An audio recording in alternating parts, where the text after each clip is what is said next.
r/AITA landlord ruined my birthday party, so I stopped paying rent. The music cut off mid-beat as Harold Kreml, my 67-year-old landlord, unplugged my speakers with the dramatic flair of someone shutting down a rave instead of a modest birthday gathering of 12 people at 9:47 p.m. on a Saturday night. "Party's over," he announced to my living room full of graduate school classmates and new co-workers from the research lab, his voice carrying that particular brand of authority that only comes from owning property and having zero social awareness. Noise complaints from the neighbors. I stood there in my basement apartment, wearing the new button-down shirt I'd splurged $89 on specifically for tonight, watching my carefully planned 24th birthday party die in real time. The silence was deafening. Sarah from my biostatistics class still had her mouth open mid-laugh. Jake from the lab was frozen with a beer halfway to his lips. Even the small chocolate cake I'd bought from the fancy bakery downtown seemed to deflate under Harold's disapproving glare. "Mr. Kreml," I started, my voice embarrassingly shaky, "it's not even 10 o'clock yet. The lease says quiet hours don't start until—" "I don't care what the lease says about quiet hours," he interrupted, somehow managing to loom over me despite being roughly 5'6". "I'm getting complaints, and I won't have my tenants disturbing the peace. Everyone needs to leave. Now." The humiliation burned in my chest as I watched my friends awkwardly gather their jackets. This was supposed to be my moment, my first real adult birthday party in my first real apartment, celebrating landing the research position that would fund my PhD. I'd saved for 3 months to afford the decorations, the food, the decent alcohol. I'd invited people I barely knew but desperately wanted to impress, hoping to finally build the kind of social circle that had always seemed to elude me during my undergraduate years. "Sorry, Marcus," Sarah whispered as she squeezed past Harold toward the door. "Happy birthday, though. Maybe we can celebrate next weekend." But I knew we wouldn't. These were busy graduate students and lab researchers with packed schedules and better social options than rebooking a pity birthday party for the guy whose landlord treated him like a child. Within 10 minutes, my apartment was empty except for Harold, who stood in my doorway like some kind of birthday party grim reaper, and me, surrounded by half-eaten appetizers and unopened presents. "Next time, ask permission before throwing parties," he said, not a trace of apology in his voice. "And clean this mess up before tomorrow." After he left, I sat on my second-hand couch staring at the birthday cake's single blown-out candle, the weight of 3 months' worth of anticipation and planning crushing down on me. The $300 I'd spent on this party represented nearly a week of my graduate stipend. The social connections I'd hoped to build were probably irreparably damaged. And worst of all, Harold had made me feel like a scolded teenager instead of the capable adult I'd worked so hard to become. That's when I noticed something that would change everything. The way Harold had unplugged my speakers revealed the electrical outlet behind my entertainment center. The outlet that had been hastily painted over, with wires that definitely didn't look up to code. As I cleaned up the remnants of my ruined party, a dangerous thought began forming in my mind. If Harold wanted to play landlord games, maybe it was time I learned the rules. The next morning, I woke up with a vindictive clarity that felt better than coffee. While most people might have spent their post-birthday Sunday nursing wounded pride, I spent it with my laptop, a legal pad, and a burning desire to understand exactly what rights I had as a tenant in this godforsaken basement. What I discovered made my blood pressure spike in the best possible way. According to Massachusetts General Law Chapter 186, Section 14, landlords are required to provide written notice for entry except in emergencies. Harold's dramatic speaker unplugging performance definitely didn't qualify as an emergency response to a burst pipe or fire. Strike one. But that painted-over electrical outlet bothered me more than Harold's illegal entry. I spent 45 minutes on my hands and knees with a flashlight, examining every corner of my apartment with the methodical precision I usually reserved for data analysis. What I found was a treasure trove of violations that made my rent check feel like highway robbery. The electrical outlet behind my entertainment center wasn't just painted over, it was painted over while still live, with exposed copper visible where the paint had chipped. The bathroom exhaust fan hadn't worked once in the 8 months I'd lived here, leaving the room perpetually humid and starting to show signs of mold in the corner by the shower. Most damning of all, the basement window that Harold counted as my emergency exit for legal purposes was painted shut and blocked from the outside by a decorative planter that must have weighed 200 pounds. I photographed everything with my phone, then drove to Home Depot and spent $47 on a basic electrical tester and a moisture meter. The electrical tester confirmed my suspicions. Multiple outlets were improperly grounded, and the main electrical panel serving my unit hadn't been updated since Carter was president. The moisture meter readings in my bathroom were off the charts. By Sunday evening, I had a 17-page document cataloging every housing code violation in my apartment, complete with photographs, relevant statute numbers, and estimated repair costs. Harold wasn't just a social nightmare, he was a slumlord who'd been collecting $1,200 monthly from me for a basement death trap. The real kicker came when I called my upstairs neighbor, Mrs. Chen, under the pretense of apologizing for any noise from my party. "Oh honey," she said in her kind, grandmotherly way, "what party? I didn't hear anything last night. I was watching my stories until nearly 11, and it was quiet as always down there." "Really?" Mr. Kreml said there were noise complaints from neighbors. "That's odd. The Johnsons next door are visiting their daughter in California, and a couple across the street are both deaf as posts." "Who exactly complained?" "Nobody. Harold had lied outright, humiliated me in front of my friends, and destroyed my birthday party for absolutely no reason other than his own petty tyranny." I hung up the phone and stared at my laptop screen, cursor blinking in the email composition box addressed to Harold. I'd originally planned to write a measured complaint about his entry into my apartment. Instead, I found myself typing something much more dangerous. "Harold, after reviewing Massachusetts tenant law and conducting a thorough inspection of the premises, I've identified numerous housing code violations that require immediate attention. Until these safety hazards are remediated, I will be withholding rent payments as permitted under the Warranty of Habitability statute. Please find attached documentation of violations and required repairs." My finger hovered over the send button for a full minute. This was either the smartest thing I'd ever done or the fastest way to get myself evicted and blacklisted from every rental in the city. At 10:47 p.m. exactly, 24 hours after Harold had killed my party, I hit send. Harold's response arrived at 6:23 a.m. Monday morning, apparently timed to maximize the chance of ruining my entire day before it started. Marcus, you are in violation of your lease agreement by withholding rent. You have 72 hours to pay October rent in full plus a $150 late fee, or I will begin eviction proceedings. Your complaints about the apartment are frivolous and will not be tolerated. Do not contact me again unless it's to arrange payment. H. Kreml. I read it twice while my coffee grew cold, admiring the sheer audacity. No acknowledgement of the 17 pages of documented violations I'd sent him. No mention of his illegal entry or the fabricated noise complaints. Just threats and a late fee that definitely wasn't in my lease agreement. But what really caught my attention was the timestamp on his email, 3:47 a.m. Harold had been awake in the middle of the night, stewing over my message enough to fire off an angry response before dawn. That felt like a win. I forwarded his email to myself with the subject line evidence, landlord retaliation, and headed to campus, where I had a 9 a.m. meeting with Patricia Vance, my thesis advisor and coincidentally the most intimidating woman in the entire biology department. You look like hell, Marcus, she observed as I slumped into the chair across from her desk, surrounded by towers of research papers and what appeared to be the skeletal remains of several small mammals. Birthday celebration get out of hand? You could say that. I gave her the abbreviated version of Saturday night's disaster, carefully omitting my newfound hobby of tenant law research and rent withholding. Dr. Vance listened with the same intense focus she brought to dissecting research methodologies, occasionally nodding or making small sounds that could mean anything from sympathy to academic interest. Harold Kreml, she said when I finished. Short man, perpetually angry, drives a burgundy Lincoln from approximately the Mesozoic era. You know him? Unfortunately. He owns half the graduate student housing in this neighborhood, and he's been a persistent problem for at least 15 years. The university housing office has an entire file of complaints about his properties. She leaned back in her chair, studying me with an expression I couldn't quite read. What exactly are you planning to do about this situation? The question felt loaded, like she suspected I was already doing more than just complaining. Dr. Vance had an uncanny ability to read people, which made her both an excellent mentor and occasionally terrifying to be around. I'm exploring my legal options, I said carefully. I see. Well, Marcus, as your advisor, I'm obligated to remind you that graduate school is stressful enough without adding housing instability to the mix. But as someone who's watched Harold Kreml terrorize students for over a decade. She paused, pulling a business card from her desk drawer. My sister Rebecca is a tenant rights attorney. She handles a lot of housing cases and offers free consultations for graduate students. Purely hypothetically speaking, if someone were to challenge Harold's practices, they'd want proper legal representation. I took the card, trying to keep my expression neutral while my heart rate spiked. Hypothetically speaking. Of course. Also hypothetically, if someone had documented evidence of housing violations and landlord retaliation, Rebecca would be very interested in reviewing that documentation. Dr. Vance's smile was sharp enough to dissect lab specimens. She's been looking for the right case to establish some precedent about slumlords who prey on graduate students. Walking across campus 20 minutes later, Rebecca Vance's business card felt like it was burning a hole in my pocket. What had started as petty revenge over a ruined birthday party was rapidly evolving into something much bigger and infinitely more dangerous. My phone buzzed with a text from Harold, 68 hours remaining. He was counting down my deadline like some kind of eviction doomsday clock. Time to call a lawyer. Rebecca Vance's office occupied the third floor of a converted Victorian house near Harvard Square, the kind of place that screamed, competent but not corporate. I climbed the narrow stairs at 2:15 p.m. Tuesday afternoon, clutching a manila folder containing my 17 pages of documentation and Harold's increasingly unhinged email responses. You must be Marcus, said the woman who opened the door. Rebecca Vance looked like a sharper, more caffeinated version of her sister, with the same penetrating stare but styled in a way that suggested she spent her days dismantling landlords instead of analyzing cellular structures. Patricia told me you might call. Her office was organized chaos, law books stacked on every surface, case files labeled with names like Henderson vs. Slumlord Supreme LLC and Tenant Rights Coalition v. The apartment company from hell. A whiteboard covered one wall, filled with what appeared to be a complex flowchart of Massachusetts housing law. Let's see what you've got, Rebecca said, gesturing to the chair across from her desk. I handed over my folder and watched her flip through the pages, her expression shifting from professional interest to something approaching predatory satisfaction. She spent extra time examining my photographs of the electrical violations, occasionally making notes in margins with a red pen that seemed ominous. This is good work, she said finally. Thorough documentation, proper statute citations, clear photographs. You said you're in graduate school for biology. Biostatistics, actually. I'm used to collecting and analyzing data. It shows. Harold's lucky you're not in law school. She leaned back in her chair, tapping her red pen against the desk. Here's the situation, your documentation is solid enough to nail Harold on multiple housing code violations. The electrical issues alone could result in serious fines and forced repairs. But there's something you need to know about Harold Kreml before we proceed. The way she said his name suggested unpleasant history. 3 years ago, Harold faced a class action lawsuit from tenants in one of his other buildings. Similar issues, code violations, habitability problems, retaliation against complainants. The case was settled out of court for an undisclosed amount, but I handled 2 of the individual tenants. Rebecca pulled out a thick file labeled Kreml Holdings LLC. Harold doesn't just own your building. He owns 14 rental properties in Cambridge and Somerville, mostly targeting graduate students and young professionals. And he has a pattern. She opened the file, revealing dozens of documents, photographs, and what appeared to be a timeline spanning several years. Harold systematically undermaintains his properties, charges above-market rent for substandard units, and retaliates against any tenant who complains. He's been fined by the city multiple times, but the fines are cheaper than actual repairs, so he just pays them and continues operating. The man's built an entire business model around exploiting people who don't know their rights. My stomach dropped. So I'm screwed. Actually, you might be exactly what we need. Rebecca's smile was decidedly predatory now. Harold's been getting away with this because most of his tenants are temporary, graduate students who put up with bad conditions for a year or two, then move on. They don't have the time, money, or knowledge to fight back properly.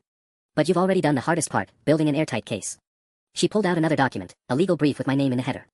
I took the liberty of drafting a formal complaint based on your documentation. If you're willing to pursue this, we can file with both the Housing Court and the city's Code Enforcement Division. But Marcus, you need to understand what you're signing up for. Harold doesn't go down easy, and he's about to make your life very unpleasant. More unpleasant than living in a basement death trap. Potentially, yes. Harold's retaliation tactics include hiring contractors to perform loud repairs at all hours, scheduling invasive inspections weekly, and finding creative ways to make his problem tenants miserable enough to leave voluntarily. Rebecca's expression turned serious. Are you prepared for this to get much worse before it gets better? I thought about Saturday night, Harold's smug face as he humiliated me in front of everyone I'd wanted to impress, the $300 I'd wasted on a party that ended before it really began, the lie about noise complaints that had no basis in reality. Yes, I said. Let's destroy him. Rebecca's smile could have powered the entire building. Excellent. Let's talk strategy. She pulled out a legal pad and started sketching what looked like a battle plan. First, we file the formal complaint tomorrow morning. That starts the official clock ticking and creates a paper trail. Second, you continue withholding rent, but we're going to do it properly. She handed me a form labeled Rent Escrow Account Authorization. Massachusetts law allows tenants to place withheld rent into an escrow account during habitability disputes. This proves you're not just freeloading, you're holding the money pending resolution. It also protects you from eviction for non-payment. I scanned the form, noting the $50 monthly fee for account maintenance. So I still have to pay the rent, just not to Harold. Exactly. And here's the beautiful part, Harold doesn't get a penny until he fixes every violation on your list. Could be months. Rebecca made another note. Third, we're going to document everything. I want you to keep a detailed log of every interaction with Harold, every retaliation attempt, every surprise inspection. Think of yourself as an undercover journalist gathering evidence. My phone buzzed. Harold again, 42 hours remaining. Pay or face consequences. I showed Rebecca the text. She photographed it with her phone. Perfect. He's already building our retaliation case for us. She leaned forward, her expression turning conspiratorial. Now, here's something interesting I discovered while researching Harold's properties. Did you know your building is registered with the city as a 2-unit dwelling? Yeah, it's me in the basement and Mrs. Chen upstairs. Right, but Harold's been advertising and renting a third unit, the converted attic space above Mrs. Chen. I found the Craigslist posting yesterday. He's been collecting $900 monthly from some poor kid named Tyler who probably doesn't even know he's living in an illegal apartment. The implications hit me immediately. That's really bad for Harold. Catastrophically bad. Operating an illegal rental unit carries fines up to $300 per day, retroactive to when he started renting it. Based on the posting history, that's approximately 18 months. Rebecca's calculator appeared. $164,250 in potential fines, plus forced cessation of the illegal rental. I stared at the number, wondering if I was dreaming. You're saying Harold could owe the city more than $100,000. At minimum. And that's before we factor in the code violations, the habitability lawsuit, and the pattern of tenant harassment. Rebecca closed her legal pad with a snap. Marcus, what started as your birthday party revenge could end up shutting down Harold's entire operation. The weight of that possibility felt both exhilarating and terrifying. I'd wanted to get back at Harold for humiliating me, but this was approaching nuclear warfare. What happens to Tyler? And Mrs. Chen? If Harold's business collapses, Tyler gets relocated to legal housing, possibly with assistance from the city. Mrs. Chen's protected as a legal tenant, though she might end up with a new landlord if Harold's forced to sell. But Marcus, you can't save everyone. Sometimes the system only changes when someone's willing to break a few eggs. My phone buzzed again.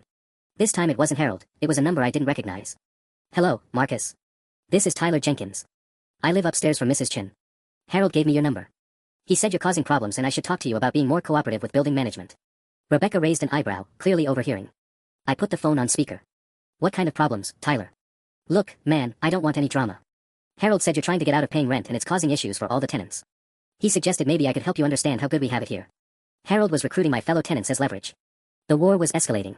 Tyler, I said carefully, watching Rebecca scribble notes on her legal pad, what exactly did Harold tell you about my situation? He said you're withholding rent over some minor complaints, and if you force him into legal trouble, he might have to raise everyone else's rent to cover costs. Look, I'm barely making ends meet as it is. My rent's already $900 for what's basically an attic with a hot plate. Rebecca's eyes lit up like she'd just discovered a new species. She grabbed the phone and mouthed, ask about his lease, while pointing frantically at her legal documents. Tyler, when you signed your lease, did Harold mention anything about the apartment being a legal unit? Legal unit? I mean, it's an apartment, right? It has a bathroom and everything. Why? Rebecca was practically vibrating with excitement now, writing nail and coffin in large letters across her notepad. Just curious. How long have you been living there?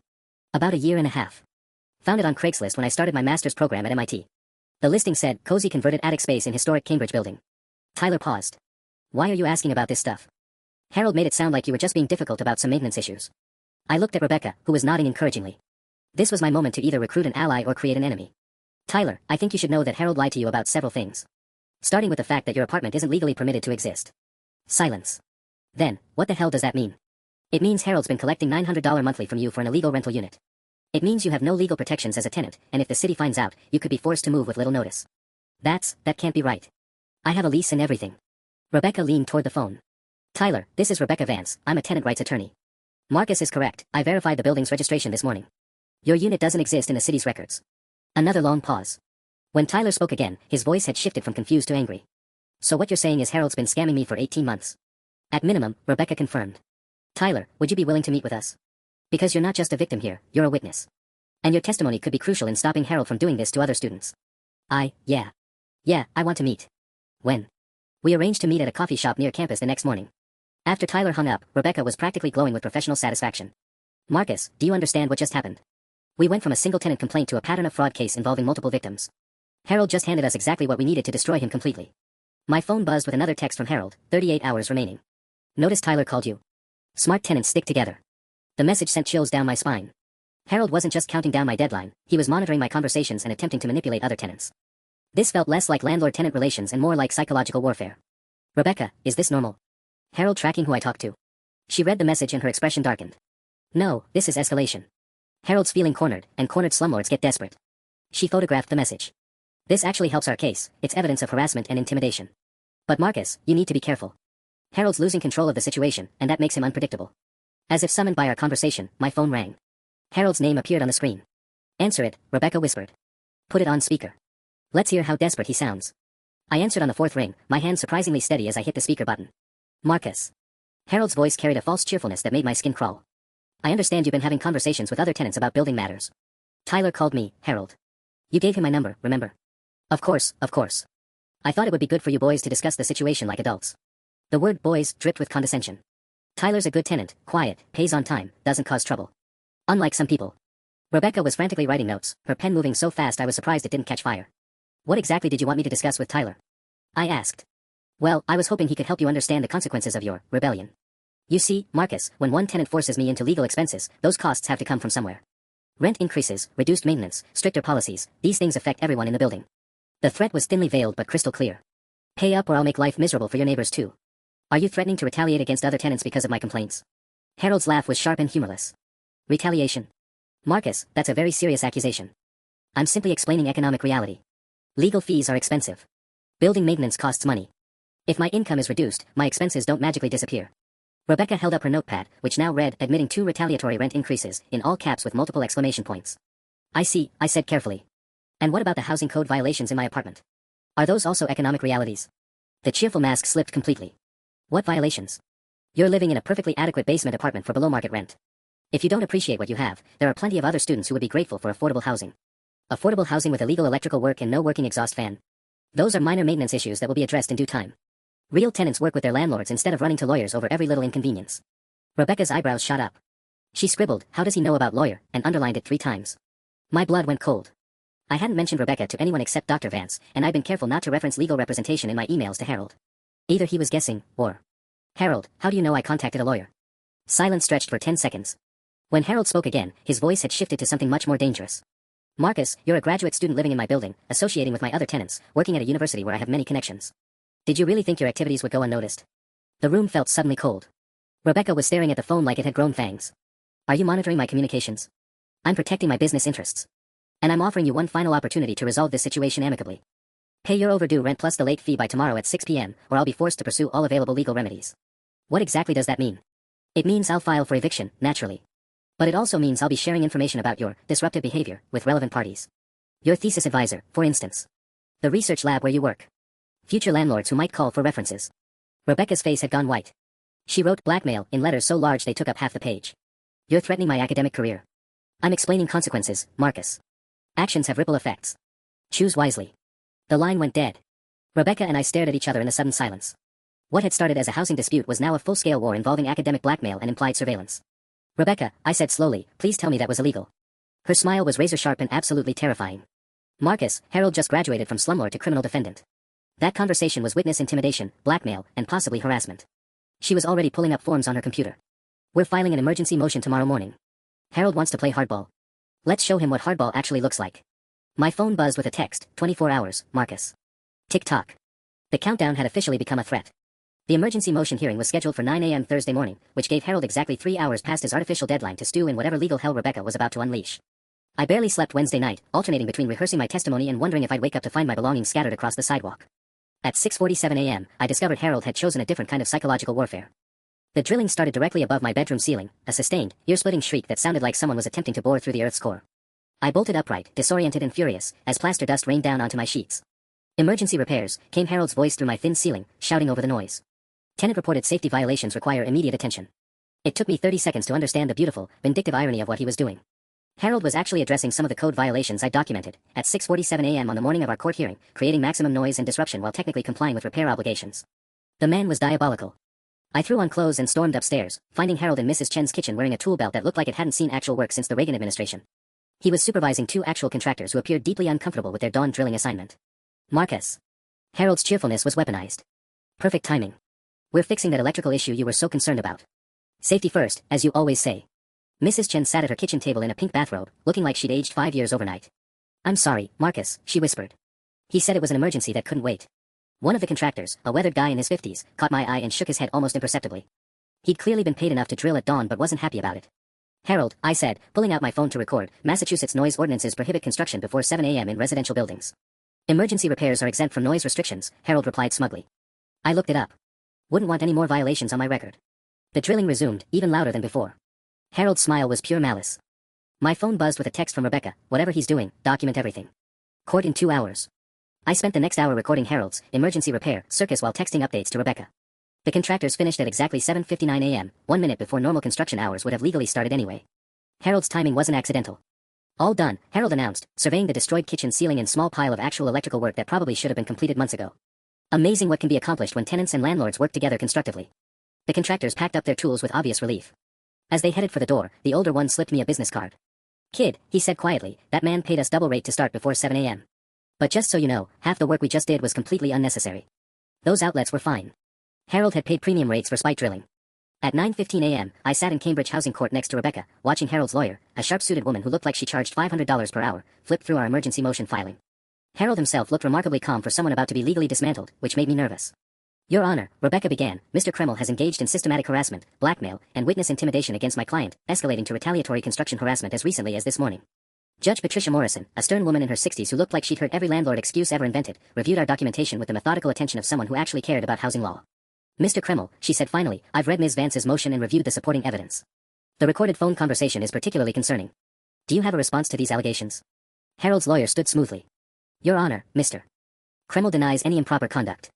The emergency repairs this morning were performed in response to legitimate safety concerns raised by the tenant himself. As for the phone conversation, my client was simply explaining the economic realities of property management." "Economic realities," Judge Morrison repeated flatly. "Ms. Chen, you mentioned threatening the tenant's academic standing. How exactly does that relate to economic realities?" Harold's lawyer's pause was almost imperceptible, but I caught it. My client may have been emphatic in describing potential consequences, but he made no explicit threats. Rebecca stood up with a folder I hadn't seen before. "Your Honor, that might be true if this were an isolated incident. However, we've discovered a pattern." My stomach dropped. Rebecca hadn't mentioned any pattern evidence beyond what we'd discussed. "Yesterday evening, I was contacted by former tenants of Mr. Kreml's other properties. It appears Mr. Kreml has used similar intimidation tactics against multiple graduate students over the past 3 years." She handed a thick document to the court clerk. Harold's calm expression flickered for the first time. "Sarah Martinez, PhD candidate at Harvard, 2022. David Kim, graduate student at MIT, 2021. Jennifer Walsh, law student at Suffolk, 2020. All report similar experiences, housing code complaints followed by academic threats, invasive repairs, and attempts to contact their universities." Judge Morrison's expression was darkening with each name. Harold was shifting uncomfortably in his seat. "Your Honor," Harold's lawyer interrupted, "these are unsubstantiated allegations." With documentation, Rebecca continued smoothly. "Email records, recorded conversations, and witness statements. Mr. Kreml has built his business model around exploiting students who can't afford to fight back." The courtroom felt electric. This wasn't just about my ruined birthday party anymore, this was about Harold's entire operation. Judge Morrison closed the file with a sharp snap. "Mr. Kreml, this court is granting an immediate restraining order prohibiting any contact with the plaintiff outside of written communication through counsel. Additionally, I'm ordering an expedited inspection of all your rental properties by the city's Code Enforcement Division." Harold's face had gone gray. "Your Honor, that's highly irregular." "What's irregular, Mr. Kreml, is a landlord who treats graduate students like personal enemies." Court resumes Monday at 10 a.m. for the main hearing. Walking down the courthouse steps, Rebecca was practically glowing. "Marcus, do you understand what just happened? We just opened the floodgates. Harold's about to face the legal equivalent of a Category 5 hurricane." My phone buzzed with a text from an unknown number. "This isn't over, Marcus. You have no idea what you've started." The number was different, but the tone was unmistakably Harold. The war had just gone underground.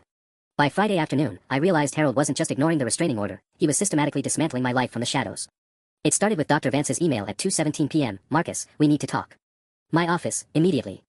I found her standing behind her desk with an expression I'd never seen before, somewhere between fury and protective concern. In her hands was a manila envelope with my name typed across the front. This was delivered to the department office an hour ago, she said, sliding the envelope across her desk. Anonymous delivery. No return address. Inside were photocopies of my rent withholding documentation, my communications with Rebecca, and, most chilling, photographs of me entering Rebecca's office building. Someone had been following me. But the real gut punch was the typed letter on top, Dr. Vance, you should be aware that your graduate student Marcus Chen is involved in fraudulent rent schemes and frivolous litigation against local property owners. Attached evidence suggests he may be using university resources for illegal purposes. Thought you should know. A concerned community member. Harold's trying to destroy my academic standing, I said, staring at the photos. Even with a restraining order. Dr. Vance's smile was ice cold. Oh, he's trying. But Harold made one crucial mistake, he sent this to me instead of the department chair. She pulled out her phone. Rebecca, it's Patricia. Harold just escalated.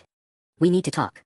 20 minutes later, Rebecca burst into Dr. Vance's office carrying a laptop and wearing an expression that suggested someone was about to get legally eviscerated. Anonymous harassment campaigns violate about 6 different statutes, she announced, photographing Harold's envelope. But more importantly, I just got off the phone with the city's code enforcement division. Their inspection of Harold's property started this morning. She opened her laptop, revealing an email chain that made my heart race. 14 properties, Marcus. 14 buildings full of graduate students living in Harold's code violation paradise. The city found illegal units, fire safety violations, electrical hazards, everything you documented and worse. Rebecca's grin was predatory. They're issuing emergency closure orders for 3 buildings effective Monday morning. What happens to the tenants? I asked. The city's providing temporary housing assistance, and Harold's responsible for relocation costs. But here's the beautiful part, the total fines are approaching $400,000. Harold's looking at bankruptcy. My phone rang. Unknown number again. Don't answer, Dr. Vance warned, but Rebecca shook her head. Answer it. Put it on speaker. Let's see how desperate he sounds. Marcus, came Harold's voice, tighter and more strained than I'd ever heard it. I think there's been a misunderstanding. Harold, you're violating a restraining order by calling me. This is a business matter. I have a proposal. His tone was pleading now, almost panicked. What if we could work something out? A reduced rent arrangement, maybe some property improvements. Rebecca was frantically scribbling notes while recording on her phone. I'm listening, I said carefully. Your current rent, what if we dropped it to $800? And I'll fix everything on your list personally. Professional electrical work, new bathroom fan, the whole thing. We could put this behind us. What about Tyler's illegal apartment? Silence stretched for 15 seconds. Tyler could transition to a legal unit in one of my other buildings. Same rent. Harold, Rebecca interrupted, this is Rebecca Vance, Marcus's attorney. Are you attempting to negotiate a settlement while under a restraining order? The line went dead immediately. Dr. Vance was staring at the phone. Did Harold Kreml just try to bribe my graduate student while violating a court order? He's panicking, Rebecca said, still recording. The city inspection probably gave him the real numbers on what this will cost him. He's trying to make it go away before Monday's hearing. My laptop chimed with an email notification. Harold again, but this time the message made my blood freeze. Marcus, last chance. Drop the lawsuit or I start making calls to every graduate program in New England. Your choice. The man was threatening to blacklist me from academia entirely. Rebecca read the email and her expression shifted to something approaching rage. That's it. We're filing criminal charges. Saturday morning brought a development that made Harold's academic blackmail threats look quaint by comparison. At 7:23 a.m., I woke to my phone buzzing with an unknown number, the third different number Harold had used to violate his restraining order. Marcus, thank God you answered. It wasn't Harold's voice. This is Tyler Jenkins. Something's really wrong. I sat up immediately, fully alert. Tyler, what happened? Harold showed up at my apartment at 6 a.m. with 2 guys I've never seen before. Said I had to be out by noon today or they'd start removing my belongings for me. But Marcus, the city inspector was here yesterday and told me I couldn't be forced to move until they arranged proper housing. Tyler's voice was shaking. These guys didn't look like movers. Rebecca had given me strict instructions about any escalation, document everything, call her immediately, and under no circumstances should I confront Harold directly. But Tyler sounded genuinely scared, and Harold was apparently using intimidation tactics that went far beyond landlord-tenant law. Tyler, where are you now? Hiding in the MIT library. I grabbed my laptop and some clothes, but all my research is still in the apartment. 3 years of graduate work. He paused. Harold said you'd understand why this was happening. What did you do to make him this crazy? The guilt hit me like a physical blow. Tyler was collateral damage in my war with Harold, and now he was facing the same intimidation tactics that had terrified countless other students into submission. Tyler, this isn't your fault. Harold's business is collapsing and he's lashing out at everyone. I was already pulling on clothes, grabbing my keys. I'm calling my lawyer and the police. Don't go back to the building alone. I speed-dialed Rebecca while driving toward campus, catching her at what sounded like a very early morning coffee shop. Marcus, please tell me you're not about to do something stupid. Define stupid. Harold's using what sound like hired thugs to illegally evict Tyler, and I'm pretty sure those guys aren't licensed contractors. Rebecca's coffee cup clattered audibly. Where are you? Driving to MIT to pick up Tyler. We need to document whatever's happening at the building before Harold destroys evidence. No. Absolutely not. If Harold's escalated to physical intimidation, you stay away from that building. Her voice carried absolute authority. I'm calling the police and an emergency court session. You find Tyler and keep him safe until... The line cut out as I pulled into MIT's parking lot. My phone showed no signal, which was impossible in the middle of Cambridge. Either my carrier was having problems, or something was interfering with communications near campus. I found Tyler in the engineering library's basement, hunched over his laptop with the desperate focus of someone trying to recreate months of work from memory. He looked like he hadn't slept in days. Marcus, thank God. I've been trying to back up my research files remotely, but the network keeps cutting out. He gestured at his screen showing repeated connection failures. Either MIT's internet is broken, or Harold's found new ways to cause problems. I sat down next to him, noting the slight tremor in Tyler's hands. How exactly did Harold get into your apartment this morning? That's the thing, he still has keys, obviously, but he claimed the city inspection yesterday found immediate safety hazards that required emergency evacuation. Showed me some official-looking paperwork about structural instability and toxic mold exposure. My stomach dropped. Tyler, did the city inspector actually mention safety hazards yesterday? No, the opposite. She said the space wasn't legally permitted but there weren't any immediate dangers. She seemed confused about why Harold was so eager to arrange my relocation. Tyler's eyes widened. You think he forged city documents? Before I could answer, my phone buzzed with a text from yet another unknown number. Marcus, your friend Tyler left some important research materials in his apartment. Would hate for anything to happen to 3 years of graduate work. Harold Storage Unit, 47, Riverside Drive, Unit 23B. You have 2 hours. Harold was holding Tyler's research hostage. The address Harold texted led us to a sprawling self-storage facility that looked like it specialized in housing either legitimate belongings or evidence from unsolved crimes. Tyler and I sat in my car outside Unit 23B at 11:47 a.m., staring at the metal roll-up door that supposedly contained 3 years of his graduate research. This feels like a trap, Tyler said, voicing what we were both thinking. Why would Harold move my stuff here instead of just throwing it away? I was wondering the same thing. In the past week, Harold had escalated from illegal entry to academic blackmail to document forgery to what amounted to theft. Luring us to an isolated storage facility felt like the next logical step in his psychological warfare campaign. My phone rang. Rebecca's name appeared on the screen like a lifeline. Marcus, where the hell are you? I've been trying to reach you for an hour. Riverside Drive Storage. Harold's holding Tyler's research hostage. I put the phone on speaker so Tyler could hear. We're sitting outside the unit he specified. Do not go inside that storage unit. Rebecca's voice carried absolute authority. The police are en route to your building right now. Harold's city paperwork was completely fraudulent. I confirmed with code enforcement that no emergency evacuation was ordered. Tyler slumped against the passenger seat. So he forged government documents to steal my belongings. Among other crimes, yes. But Marcus, there's something else. I just got off the phone with Harold's attorney. She's trying to negotiate a plea deal. That stopped me cold. A plea deal for what? Everything. The housing violations, the witness intimidation, the restraining order violations, and now document forgery and theft. Harold's looking at potential jail time, and his lawyer knows it. Rebecca paused. She offered full restitution, immediate property repairs for all tenants, and Harold's agreement to sell his rental properties and exit the landlord business entirely. Tyler and I stared at each other. After a week of psychological warfare, Harold was surrendering completely. What's the catch? I asked. No jail time, and you agree not to pursue civil damages. Basically, Harold fixes everything, compensates everyone, and walks away broke but not incarcerated.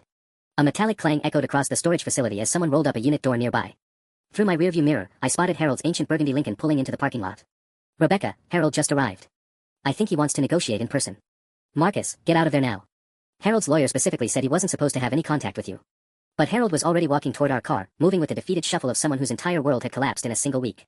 He looked like he'd aged a decade since our phone conversation yesterday, unshaven, wrinkled clothes, the bearing of a man who'd run out of moves. Marcus, he called out, stopping about 10 feet from my car. Can we talk? Just for a minute. Tyler reached for the door handle, but I grabbed his arm. Stay in the car. Rebecca, are you still there? I'm here, and I'm recording. Let's hear what Harold has to say. I rolled down my window but kept the engine running. Harold, you're violating a restraining order. I know. I don't care anymore. His voice cracked slightly. You want to know the truth? I never made noise complaints about your birthday party. Mrs. Patterson across the street called to compliment how well-behaved your friends were. The admission hit like a physical blow. I'd suspected Harold had lied, but hearing him confess to destroying my party for absolutely no reason brought back every ounce of humiliation from that night. Then why? Because I'm a miserable old man who couldn't stand seeing someone young and hopeful having a good time in my basement. Harold's shoulders sagged. 40 years of property management, Marcus. 40 years of dealing with tenants who destroy my buildings and skip out on rent. But you kids, you graduate students are different. You're everything I never was, smart, ambitious, going somewhere. Harold pulled a key ring from his pocket and tossed it onto my hood. Tyler's stuff is in Unit 23B. All of it. I never threw anything away. Tyler finally spoke up. Why are you doing this now? Because my lawyer says I'm going to lose everything anyway. The city fines, the lawsuits, the criminal charges. I'm 73 years old, and I'm about to lose my life's work because I couldn't handle a graduate student throwing a birthday party. Harold's confession hung in the air between us like a toxic cloud. Part of me wanted to feel vindicated, but mostly I just felt hollow. This broken old man had destroyed my birthday, terrorized Tyler, and potentially ruined dozens of other students' lives because he couldn't cope with his own failures. Harold, I said carefully, what exactly are you proposing? I'm proposing nothing. I'm done.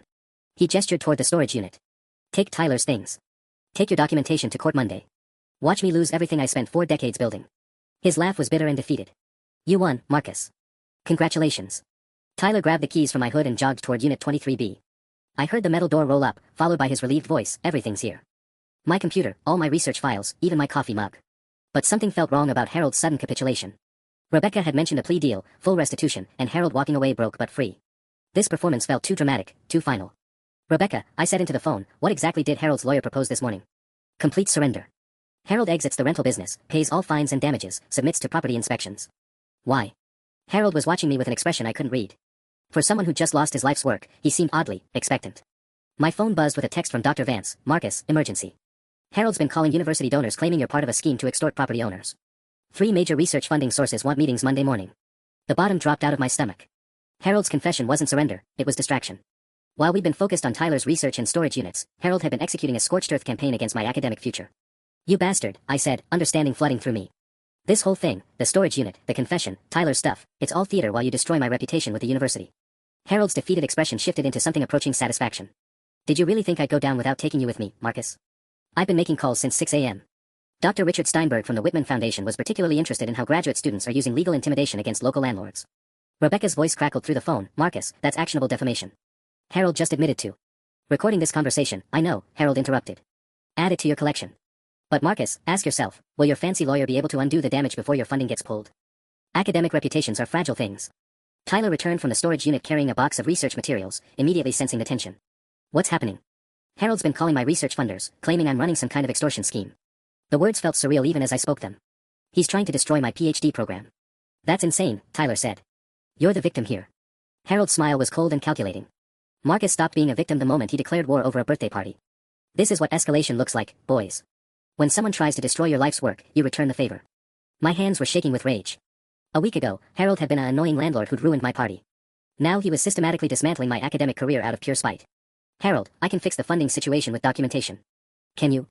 Dr. Steinberg seemed very concerned about graduate students who weaponize tenant law for personal vendettas. He's scheduling a formal review of your research ethics.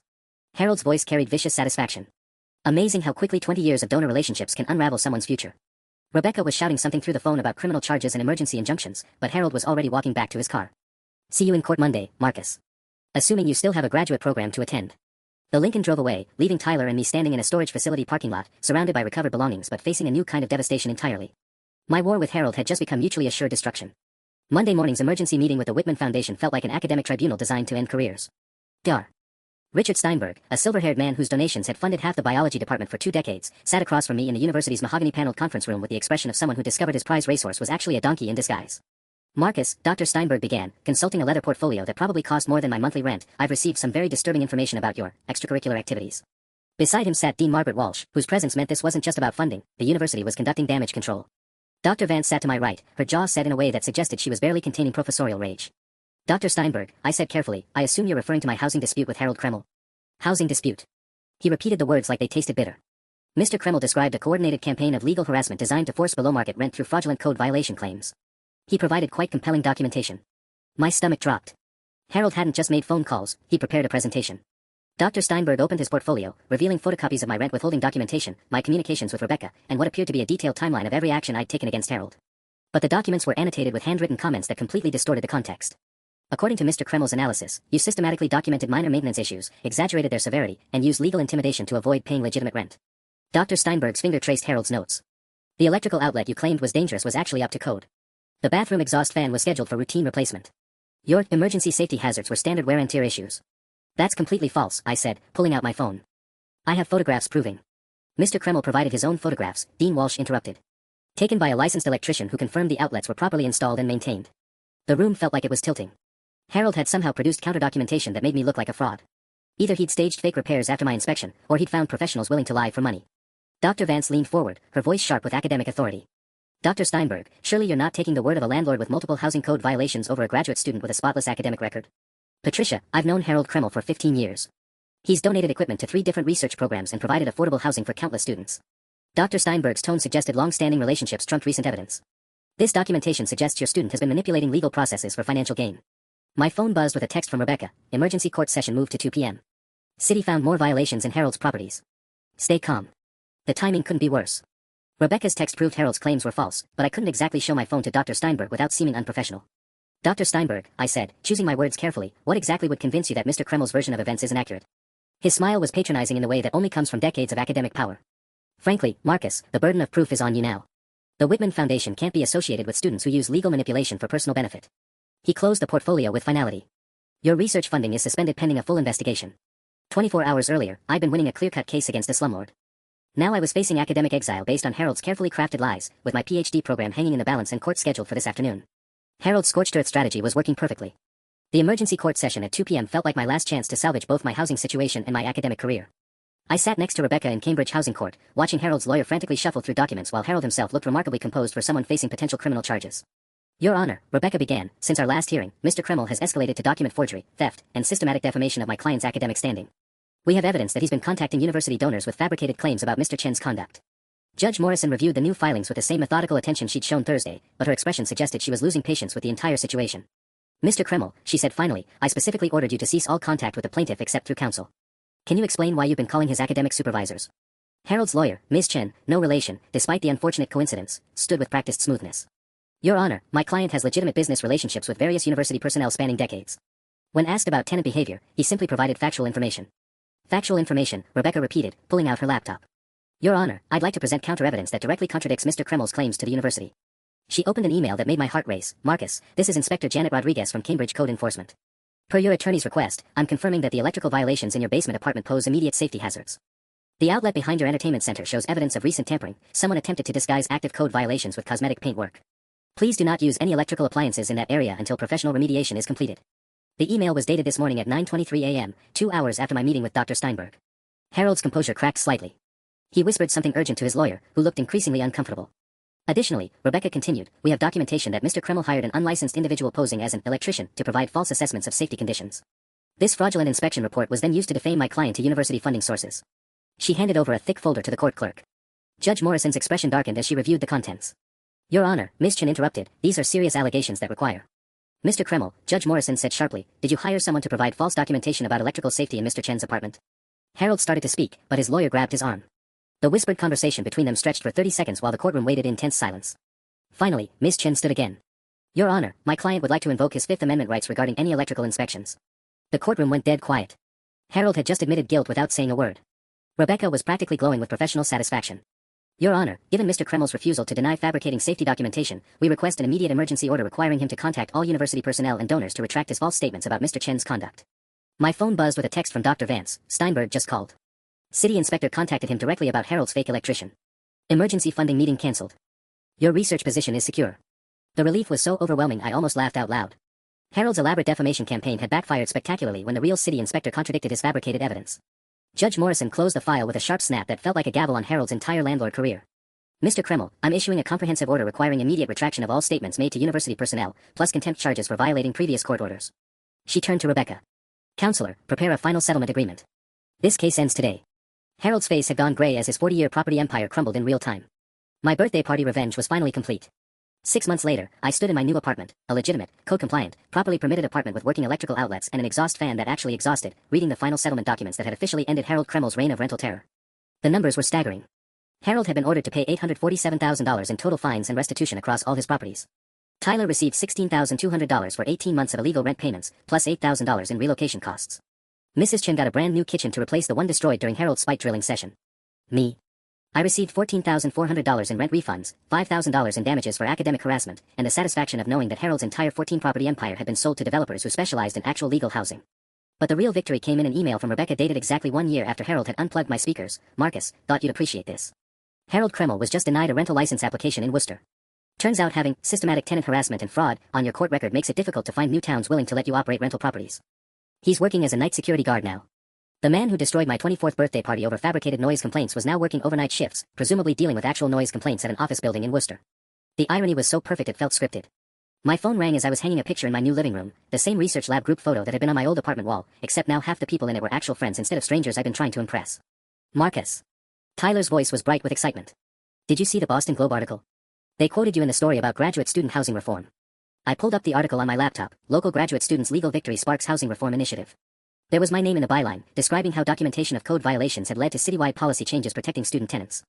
The article mentioned that Cambridge had hired 3 additional housing inspectors specifically to monitor graduate student rental properties. Tyler, please tell me you didn't call just to read me my own press coverage.